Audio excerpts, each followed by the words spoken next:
In June 2020, a company admitted that nearly €2 billion, money that was supposed to be sitting in bank accounts, money it had reported to the world as real, did not exist. It had never existed. The accounts were fake. The cash was a fiction.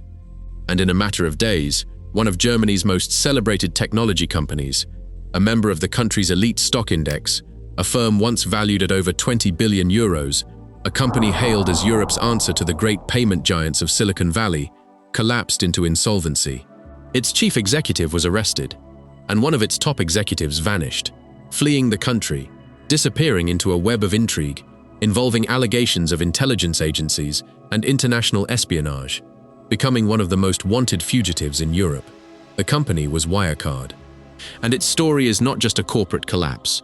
It is a thriller, a tale of a fraud so large, so brazen, and sustained for so long that it fooled auditors, regulators, and much of the financial press for years, even as a handful of skeptics screamed that the numbers could not be real.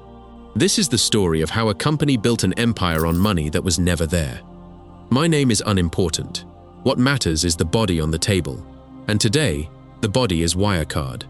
Let's begin the autopsy. To understand the scandal, you first have to understand how respectable Wirecard had become. Wirecard was a German payments company. Its business was processing electronic payments, the invisible plumbing that moves money when you buy something online or tap a card. It was founded around the turn of the millennium, and over the following 2 decades it grew into a giant. It became a symbol of German technological success, a rare European tech champion in a field dominated by American firms. Its stock soared. It was admitted into the DAX, Germany's index of its 30 most important companies, taking a place beside the great names of German industry. At its peak, it was valued at more than €20 billion, at one point worth more than Deutsche Bank, the country's most storied financial institution. Investors adored it. It was, on paper, a spectacular success story, the pride of German fintech. Much of Wirecard's reported growth came from its business in Asia and other regions, handled through third parties.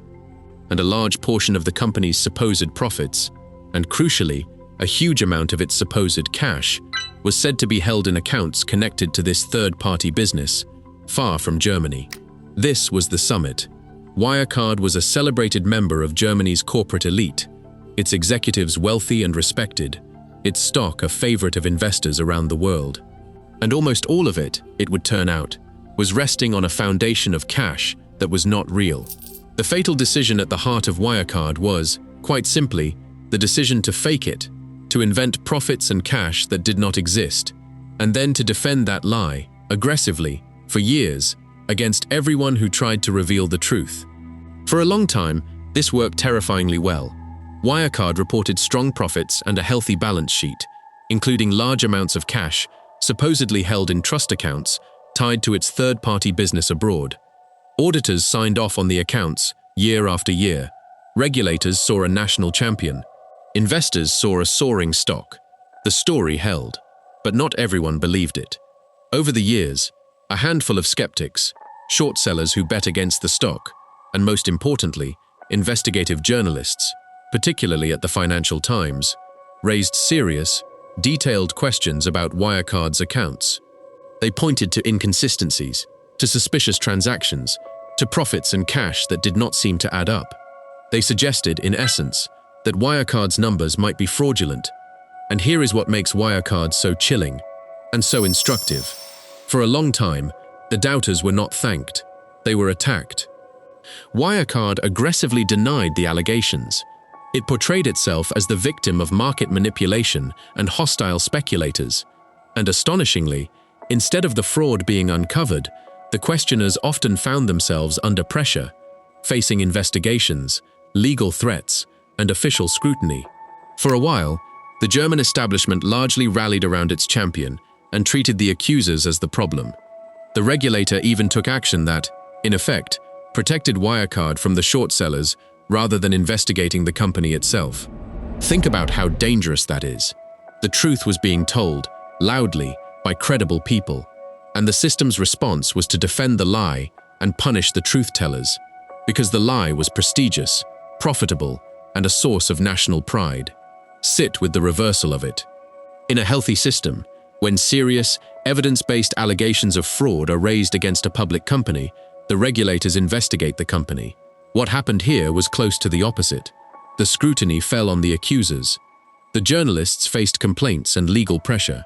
The short sellers were treated as manipulators attacking a national treasure. At one point, the regulator took the extraordinary step of temporarily banning bets against Wirecard's stock, an action that, whatever its intent, had the effect of shielding the company and punishing those betting it would fall. The people who turned out to be right were, for years, treated as the villains. And the company used that establishment protection as cover, pointing to it as proof that the allegations were baseless. The regulators are on our side, the story went. The critics are just speculators. It was a masterclass in how a fraud can weaponize the very institutions meant to police it. But reality cannot be denied forever. The pressure mounted. Eventually, an independent special audit was commissioned to put the questions to rest once and for all, to confirm that the cash was really there. It could not confirm it. And in June 2020, the whole thing came apart. I want to pause here, because this is the part that matters most. How did a fraud this enormous survive for so long, in a sophisticated country, in a top stock index, under the eyes of auditors and regulators? The first force was the seduction of the success story. Wirecard was exactly what Germany wanted, a homegrown tech champion to rival Silicon Valley. That desire to believe made everyone, from regulators to investors to the press establishment, want the story to be true. And when powerful people want a story to be true, they stop scrutinizing it. The prestige of the lie became its armor. The second force was the failure of the watchdogs. The auditors, whose entire job was to verify that the cash existed, signed off year after year on accounts that, it turned out, were built around money that was not there. The regulators, whose job was to police the markets, ended up protecting the company from its accusers. Every safeguard that was supposed to catch a fraud like this either failed or looked the other way. A lie this big does not survive alone. It survives because the guardians fall asleep or choose not to look. The third force was aggression as a shield. Wirecard did not respond to allegations with transparency. It responded with denial, counterattack, and intimidation. By treating every questioner as an enemy and every doubt as an attack, it created an atmosphere in which challenging the company was costly and dangerous. Aggression bought it years of survival, but it also meant that when the truth finally broke through, the fall was absolute, because there had never been any real substance beneath the defense. Now, let us watch the collapse. When the special audit could not verify the missing cash, the end came with astonishing speed. Wirecard was forced to admit that around 1.9 billion euros, which it had reported as sitting in trust accounts, likely did not exist. The company acknowledged that this money, a huge share of its supposed assets, could not be found, and increasingly, it appeared it had never been real at all. The prestigious member of the DAX, the pride of German fintech, was admitting that a massive chunk of its balance sheet was fiction. The consequences were immediate and devastating.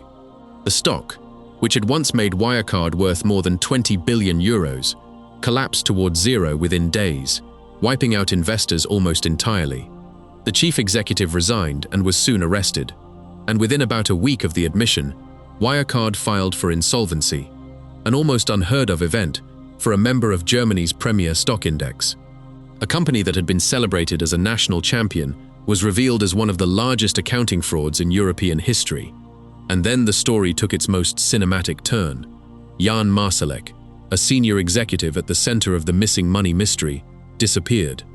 He fled and vanished, becoming an international fugitive. In the months and years that followed, his story spiraled into an extraordinary tale involving allegations of connections to intelligence services and espionage, a corporate fraud bleeding into the world of spies and international intrigue. He remains, at the time of this telling, one of Europe's most wanted men. The fallout reached deep into the German establishment.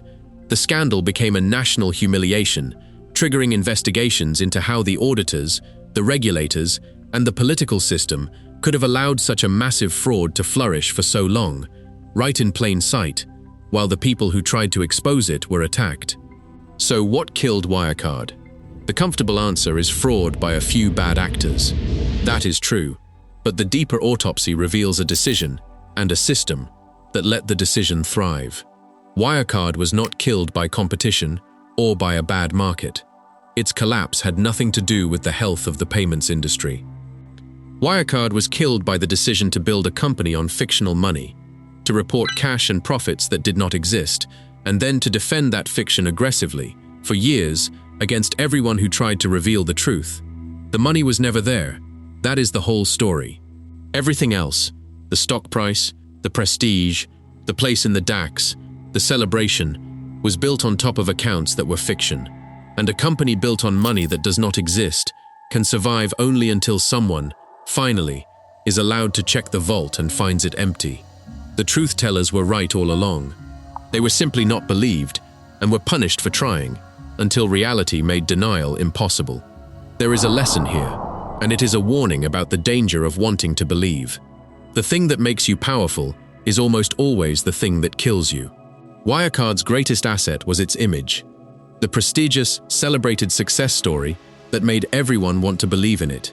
And that same image was its shield against scrutiny, allowing the fraud to grow for years until the eventual collapse was total. The prestige that protected the lie also guaranteed that its exposure would destroy everything at once. When a story is beautiful and prestigious and profitable, the pressure to keep believing it can overwhelm the evidence in front of everyone's eyes. Wirecard survived not because it hid the truth perfectly, but because too many powerful people preferred the lie. The autopsy of Wirecard is not just the autopsy of a fraudulent company, it is the autopsy of everyone who chose not to look. Wirecard had everything: a place among Germany's corporate elite, a valuation above 20 billion euros, the pride of a nation, and it lost all of it in a matter of days, because the money at the center of it had never existed. That was the fatal decision: to build an empire on cash that was not real, and to attack the truth instead of facing it. The body is closed. The cause of death is recorded. If this autopsy taught you something, subscribe and stay with us, because next time there will be another body on the table. There always is. I'll see you in the next examination.